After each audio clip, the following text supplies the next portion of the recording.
Hi there, I'm Jill Allen, and this is Find Your Fierce, the show designed for women to discover your fierce, unlock an unstoppable mindset, build unbreakable courage, and completely transform how you show up every single day. Each week, I will bring ideas, methods, and strategies that will inspire you to step into your greatness and live life on purpose. Let's be fit, fierce, and unstoppable.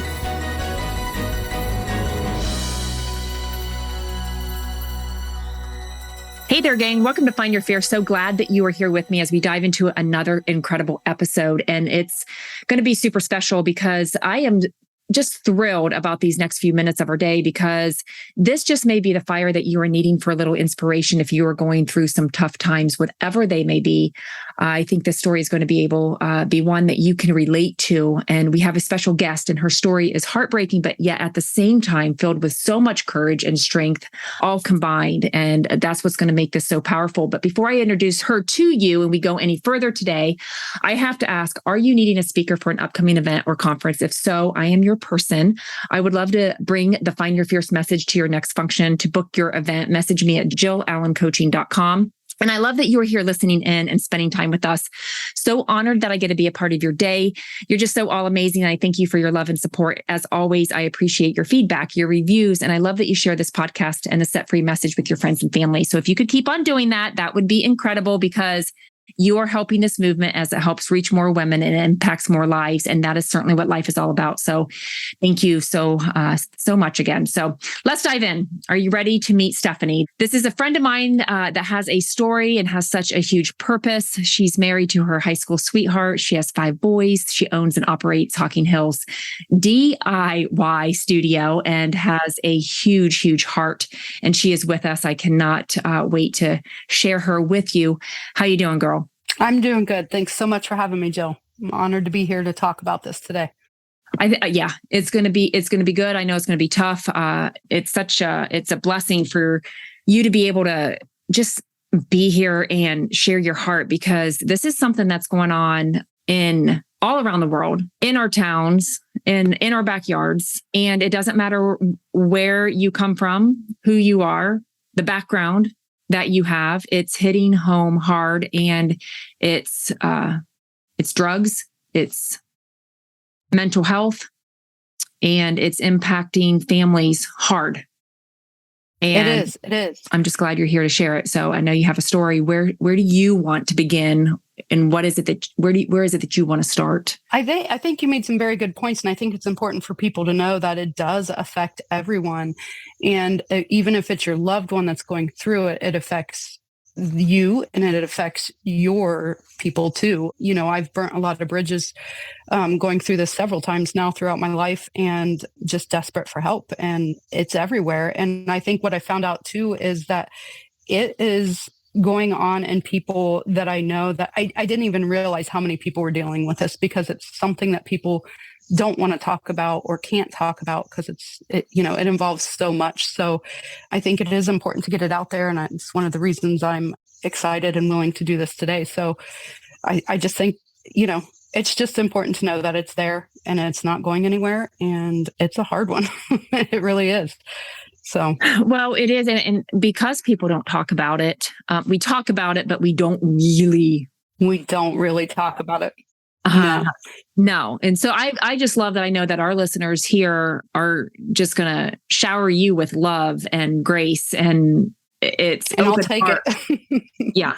Well, and you need it. Families need it. The homes that it is hitting hard, they need it.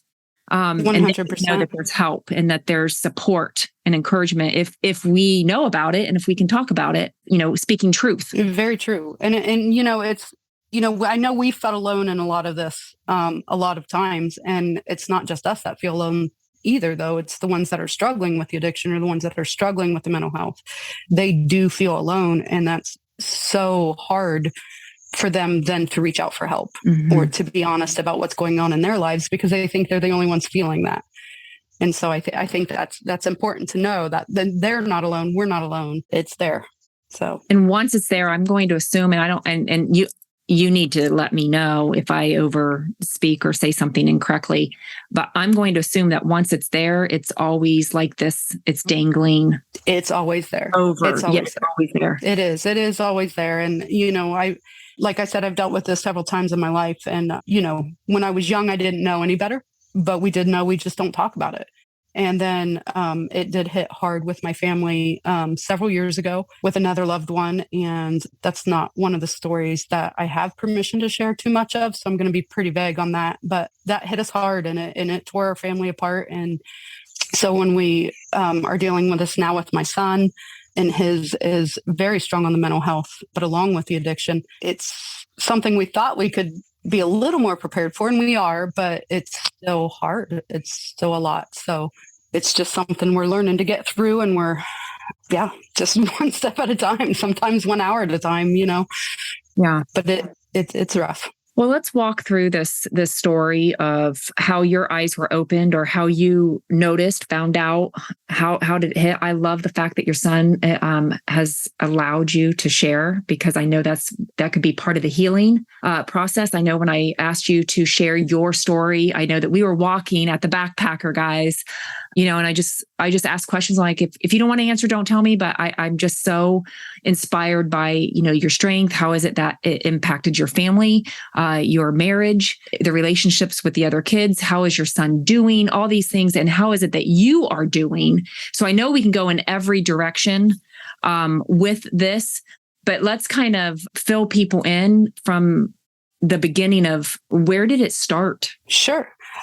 So my son was just out of high school. He was working. He had friends. He, in all aspects was doing well. He's always done well. He's always had a smile on his face. He's very fun to be around. He's just a really likable kid. And we didn't see some signs that I don't even know if we would have seen them if we were looking for them, Jill. He just showed up one day. He called me. I was at work, and he called, and he was really upset. And he just said, I don't want to be here, and I don't know what to do right now. And I'm sitting in my car outside of work, and I don't know what to do. And I told him, come straight here. And he came to my work, and he just really bawled, and he just lost it. And I'm grateful that he did at the time, because we didn't know anything was going on. And he just said he got really good at faking it. He got good at smiling and saying things that he thought everybody would say. And, so we had no idea that he had been struggling with such a severe depression for, he said, going on 6 years. So pretty much his middle school, high school career.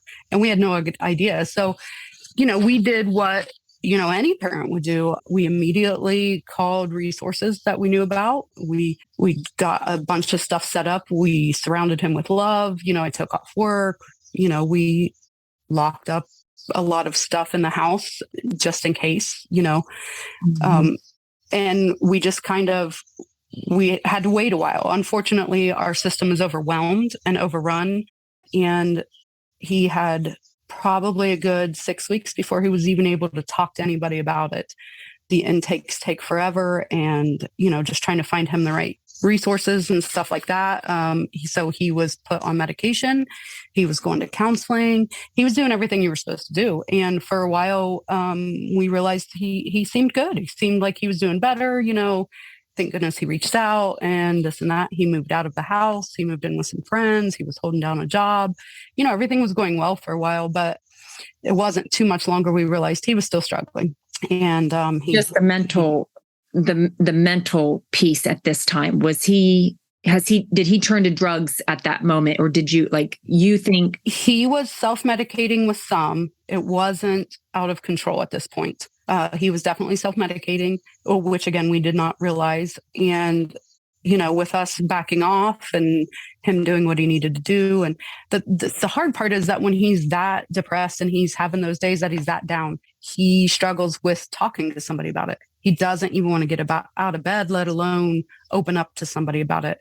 And he had to do that so many times and tell his story so many times. That got very frustrating for him. It was too difficult for him at the time. Well, it was a miracle. It was a miracle for him to even call you and reach out. It truly was. It truly was. Because, unfortunately, I'm sure there's a lot of a lot of times that doesn't happen, and then it's too late. So we're grateful that he did that, and we were aware of the situation. But like I said, he's good at faking it, and we thought everything was going well. So it wasn't until a couple years later, even, and he was still going to counseling. He was still on medications. He was still doing everything we knew to do, and it wasn't working for him. One of the biggest struggles that we found was that when you're dealing with depression and anxiety and you need to get the perfect combination of medications to help with that, they have to keep telling their story. And it's very difficult because there's so many combinations out there. So we actually had paid money and did a DNA testing to see what medications would work as, quickly for him and the combinations. And, that was a really good thing. And we knew right away what to put him on. And so, we did, but by then he had been using. And so him using and self-medicating with alcohol and drugs, it was counterintuitive to the medications that he should be taking. Yeah. And those medications take a long time. I mean, you're talking, 4 to 6 weeks for those to even out in your system. So that was too long for him to wait to feel better. And so that's when he started self-medicating more. And by that, I'm obviously talking about drugs and alcohol. He just didn't want to feel anymore. He wanted to feel normal. And the only times he was feeling normal at that time was when he was using. So, and obviously that became a problem, so he couldn't hold down a job. He wasn't returning phone calls. He wasn't taking care of himself. He had signed a lease that we didn't know about until it was too late, but he had signed a lease with someone who was going to school at the time. And so we told him, we can't help with this. We don't have the financial means to help with this, but he couldn't do it. And then it got to the point where, this other child, their child, right? Children at this point, he's going to school and we didn't want him to lose the apartment. Mm-hmm. And so we did start paying for it. So now we're paying 2 mortgages and just trying to get him to, keep a job and things like that. We didn't know how bad he was using until later, but yeah. Because he had moved out and you thought he might have been doing better. You thought he was doing all the things, checking the boxes. Yeah. And unfortunately, addicts are very good at lying. They're very good at telling you what you want to hear. They're very good at, skirting the situations. They're very good at getting, what they need out of you, whether it be money or, whatnot. For a while, we were sending him the money, which we found out later was not going to rent and bills and things.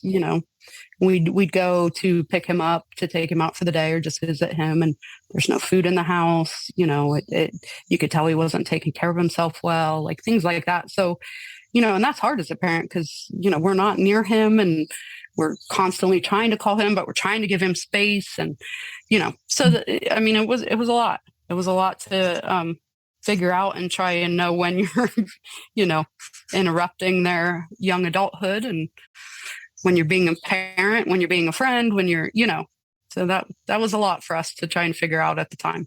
So and then with our other kids as well. So how did you do that? I mean, because, you're very involved parents. I mean, large family. We are.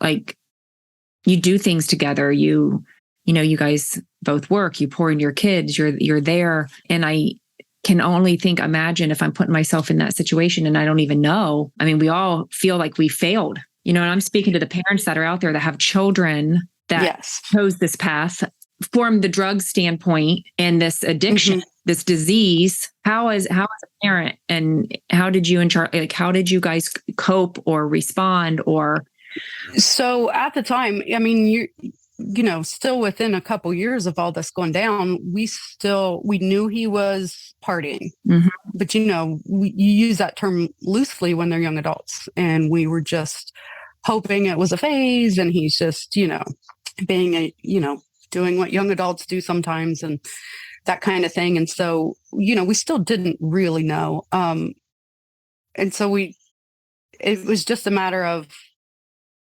he started to not show up to family functions. And, that's hard for us because, like you said, we enjoy being around each other and it's important, and family gatherings were important, and he'd stop showing up or he'd miss things and important things too, Father's Day or, things like that. And then, When he did show up, we could tell he was not in his right mind, or that we knew, that we were used to. We knew something was off. He wasn't as pleasant to be around, and but then you've got the other kids there. And so you're trying to separate them or trying to skirt the situation, just to get through the day and get through the moment and the important reason why we were all gathered. So it was just he was more of a background when he did show up. So that's when we started to realize it was more of a problem. And then just one day his friends brought him home to us under the disguise of he needs a car and so he can work and so he can pay rent and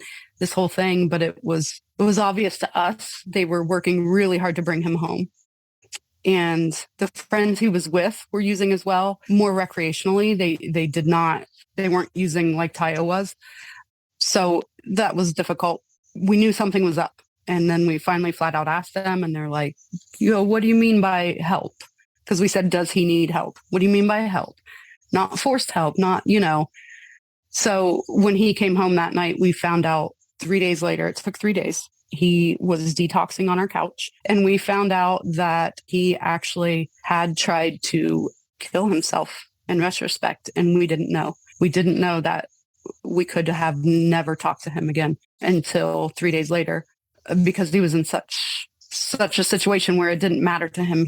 That was his rock bottom. He was telling us everything. And so he was to the point then we realized that he was using the deadliest combination of things he could, because he hoped he didn't wake up the next morning.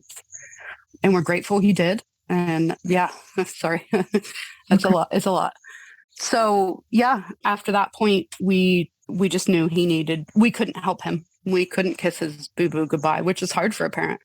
And then, as you said, right away, it's, we took it as a reflection on our parenting, and, just, it crushed us. It was hard. And so we tried to get him help away from the home, because the boys too being here, it was affecting them.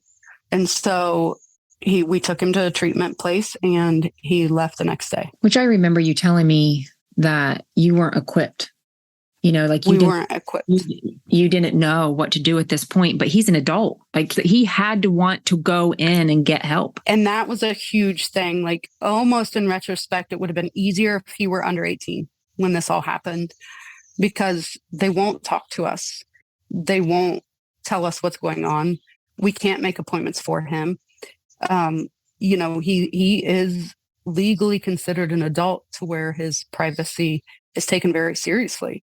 So it was difficult for us, because, as a parent, you're trying everything you can. We'll do anything we can.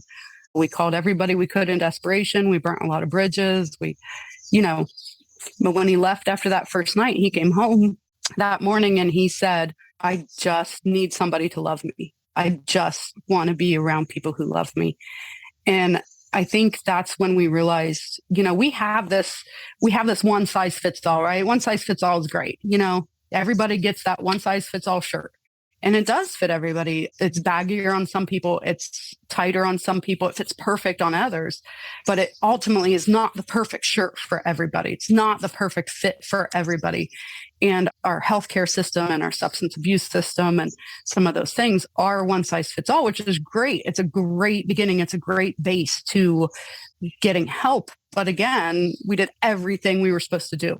We contacted everybody we were supposed to contact, and it wasn't what he needed. He just wanted to be around loved ones who he knew were going to love him unconditionally. So how did you respond when he came home and said, I just want to be loved?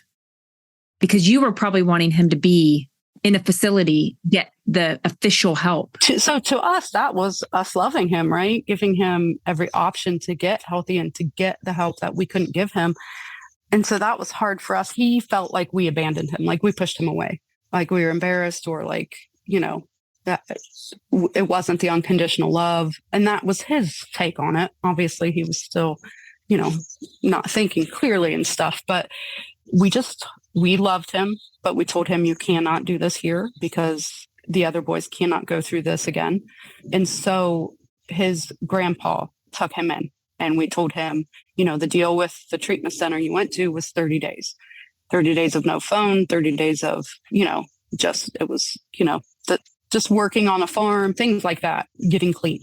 And so he agreed to go to his grandpa's for 30 days, no phone, no. And luckily his grandpa and grandma they were amazing with him and surrounded him with love and gave him hugs when he needed it and had him working and things like that. Unfortunately, he did get access to computers. So he did get access to friends. And so he wasn't all in. He was just doing what we needed him to do at the time. Just to try. Yeah. And so when he came home and then he started working again and he started telling us what we wanted to hear again. And it all went fine for a while. He was going to the counseling. He was, but he was still doing it on his terms, which meant, oh, I'm going to go do this for a second, or I'm going to go do this. And we wanted to trust him. And, he has to be strong enough to make these decisions for himself at some point, who he should be around and who, we came up with an agreement that if you are caught using again, you will give us a 13-month program, because that was the deal. And he agreed to it. He agreed wholeheartedly. He said, I get it, blah, blah, blah. And he was doing well. He was holding down a job. He was not hanging out as much with his friends. He was, smiling a lot more. We'd see his dimples. We started to realize what was the fake smile, what was the real smile. Mm-hmm. He was hanging out with us. He was doing these things and he was doing them okay. There were a couple times, we red flagged, like, okay, he might not be doing as well as we think. And, but we'd praise him, we'd love him, we'd, these kind of things. And then it was about 9 months later, he had left some stuff on the bathroom sink that was obviously to use with. And we knew we had to do something, especially because, even just him setting that on the sink and putting it back in his pocket is leaving something on the sink that my youngest son would stick his hand on. Mm-hmm. And could potentially have an effect from. We didn't want to, we had to take time to think about it and to figure things out and to be able to have that difficult conversation with him, not knowing how he'd react without the other kids in the house. So we did have to wait overnight, which was a very, very long night. And we got the other kids out the door to school and to work and that kind of thing. And then we sat down and we told him, and there was a lot of emotions from all of us, anger and sadness and scared. And, there was just so much from all of us. And so we just told him, we said, you will be at a treatment place within the next 3 days. And so we started calling around. And that's another hard thing because they're all booked. It's very difficult to get somebody into treatment, especially legal adult. Mm-hmm. And so calling around and stuff, we were scared. We didn't know how he'd handle the next 3 days. We took all of our guns out of the house and took them to somebody else's house. We locked up all the medication. We got rid of all the sharp knives. We just were so scared that he was going to try and finish what he intended to do all along. So that was very difficult. Luckily, we were blessed to find a place that was willing to get him there that night. So I called my husband from work and I said, can you come home? If we leave now, we can get him there by 5 o'clock. And he said, absolutely. And so he came home, we packed him up and we drove him down there. It was the longest 3 hours of our lives because we were all scared. We didn't want to do it. We wanted to be like, okay, let's give you another chance, or okay, you're scared enough. Let's turn around, so it was very, very hard. And one of the things about him is he does have this integrity. If he says he's going to do something, he's going to do it, which I know is odd because as an addict, he's lying about things but he said, I agreed to do it and I'll do it. And we said, okay. So he did spend a lot of time in different treatment centers because, it's 10 days here and then it's 30 days here. And then they try and kick you off to this. And so he did what we asked him to do. And then, when it got to the point where it was what they call an intensive outpatient treatment, which is 40 hours a week of treatment, whether it's counseling, substance abuse or mental health counseling or these kind of things. And then you go home in the evenings. And And I said, you can do it down there or you can do it up here. It's up to you, because I just kept thinking if all he wanted to do was to feel loved and to have the support, then I wanted to try it again here, And so I quit my job so that I could be more available to all the, there's unfortunately, there's not a lot of services around here. And so it would be a drive to get him to these places. And you're talking, drop him off in the morning, pick him up at late afternoon, and then all the kids with school and everything else. So I quit my job, blessed that I was able to do that, to be more available to him. And he's so far been doing very well. But, that doesn't mean we're not going to have to do this again, unfortunately. Mm-hmm. But he's doing well, and he's doing everything that he's asked to do. And he would still be in a kind of an intensive outpatient, but our insurance denied it. So that's a whole nother thing. So even though we met deductibles with insurance and stuff, they're willing to pay for substance abuse and addiction stuff. But when it comes to mental health, they're only willing to pay so much of that. And so they said, we have covered this much, and we're not going to do it anymore. And with the price of gas and how far we had to take him, and we just weren't able to do it. So right now he's going to counseling in the area. He's going to fellowship meetings with a Christian group of men around the area.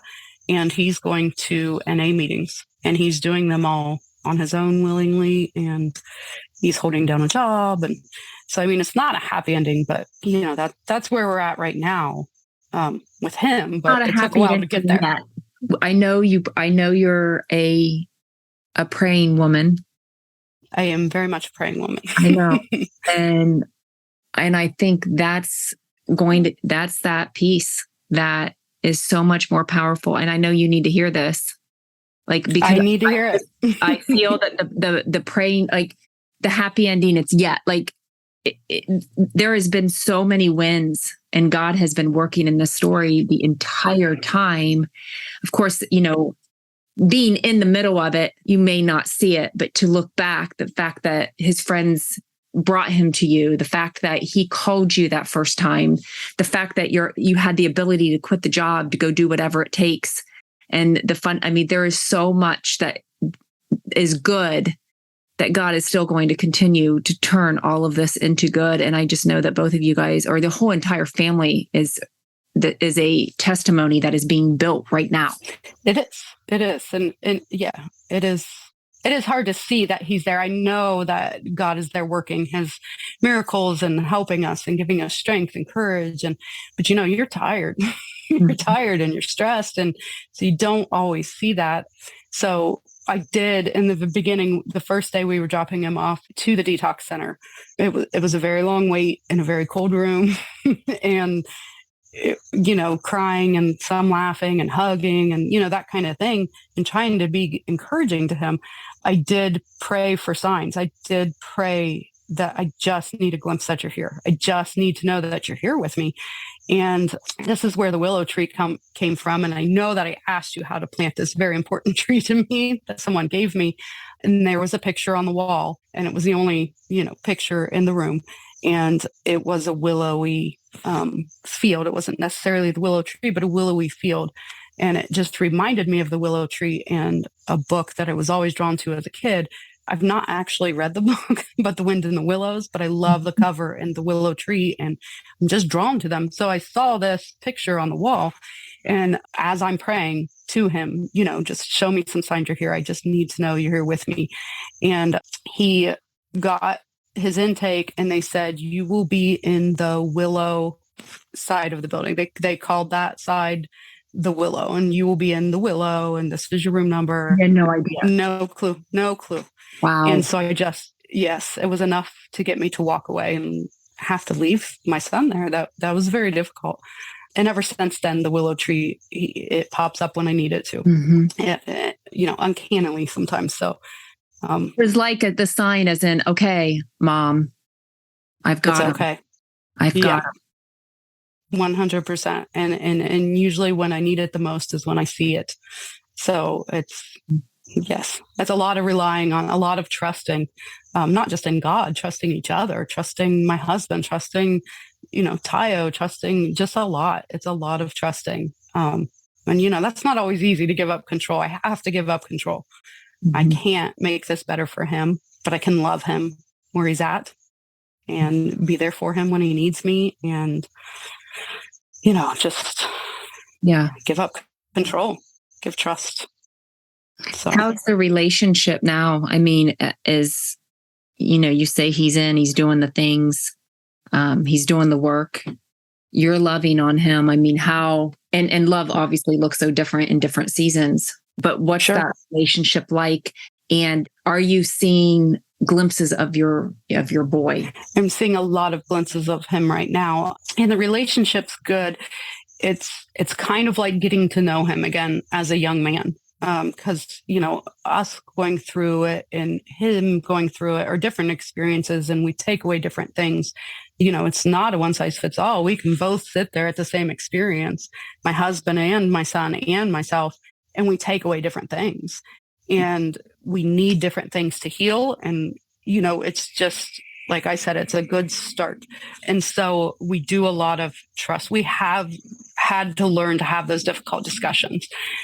So he's doing really, really well, but then he wants to go, I don't know, go to Walmart to buy a game thing or something. Mhm. And right away, it's hard. You want to say no, yeah, I'll take you, but he's an adult and he needs to be able to be strong enough to put himself in good situations or take himself out of bad situations. And so we have to trust that he's going to do okay. And he's just going to Walmart. But we have to ask him. We have to ask him, is that only where you're going? Are you meeting somebody there? Are you, and all these things from the past. And we don't apologize for asking, but we say, you do know we're only asking this because of our experiences in the past. And because maybe we didn't ask enough questions before, and we just want to ask you these questions just to make sure that, this is something that we're comfortable with, or that, okay, we've asked the questions, whether he's telling us the truth or not, I can't control that. Right. But I can control the questions I'm asking. I can control the encouragement I'm giving. And, just having those hard, difficult conversations, just to make sure that it's all out there, that, everything's out there. We're not holding anything back. And, that's where we're at. So, yeah, there's no more secrets. We're going to talk about the feelings. We're going to talk about what we're going. We're going to talk about everything. Yeah.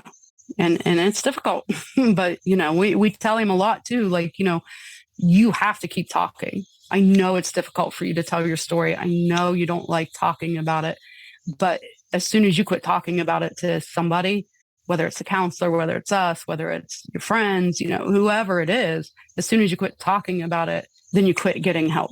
Then people don't know. They don't know you need help, or they don't know they're not the only ones going through this, or, things like that. Is so very important to just keep that open discussion and talk about these difficult things. God's doing crazy good things. He is. Even if you don't see it, feel it, we don't know the end of the story. And I know that drives probably all of us crazy because we don't know the end of it, but there's a reason for it because he's the one that's writing it. He is. And we're just along for the ride. Mm-hmm. So I can't thank you enough. I mean, just being here and sharing your story, your heart what is something that you would want to share to someone who is going through exactly what you and Charlie have gone through as a parent? What can you share, or what would you like what's on your heart to share with those parents, someone that's going through this? There's so much I want to share, but I think the biggest thing is that there really are no one size fits all. There are no right or wrong answers. As long as you're doing the best that you can do at that time, and it's out of an abundance of love for that person, then try and make peace with the fact that you're doing everything you can. And just because one thing works for somebody else does not mean it works for the other person. And I think one of the other biggest things we came away from this is, we were told constantly that Charlie and I need to go on date nights, or we need to go to counseling together, or we need to do these things to reconnect ourselves. Because it does take a toll. We're tag teaming just to breathe a little bit. And I think the biggest thing that we took out of it is that we needed to find out how we breathed, how we got oxygen. Mm-hmm. And it wasn't together at the time, which was strange for us because we've been together since high school. So it was very strange to not be able to breathe together into something.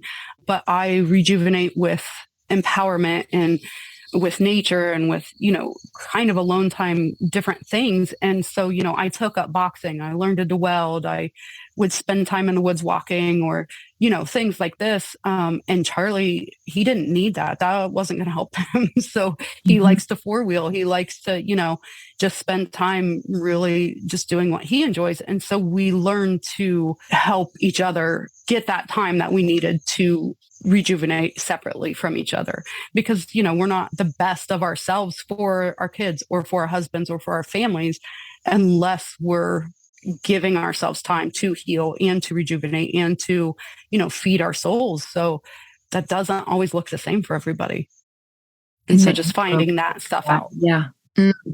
That's good. I'm glad that you guys were supportive enough and were willing to do those hard things, different things. Yes. To be there for each other, even if really that's separate. Yeah. And that was the thing. We just trust, a lot of trust.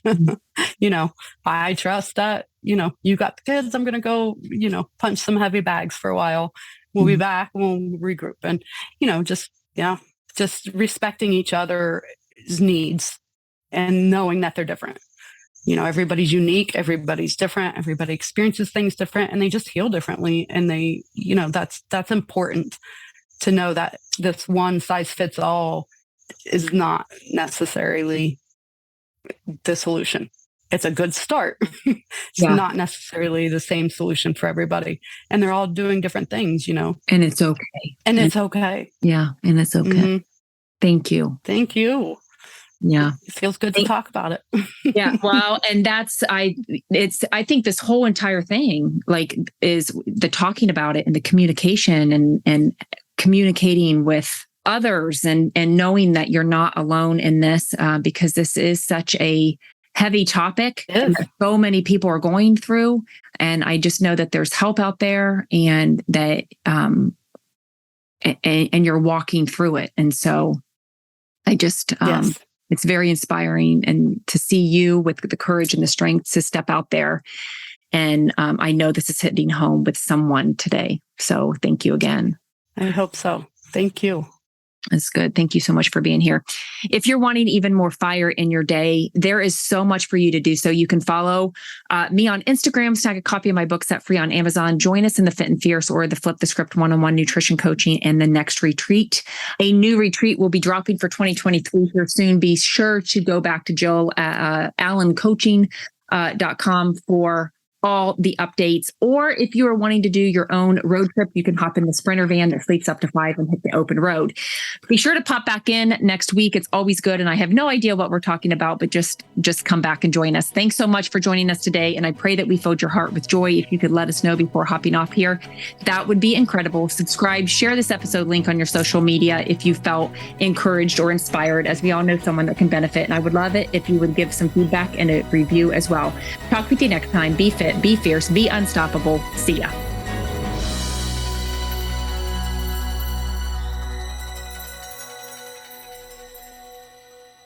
This is thepodcastfactory.com.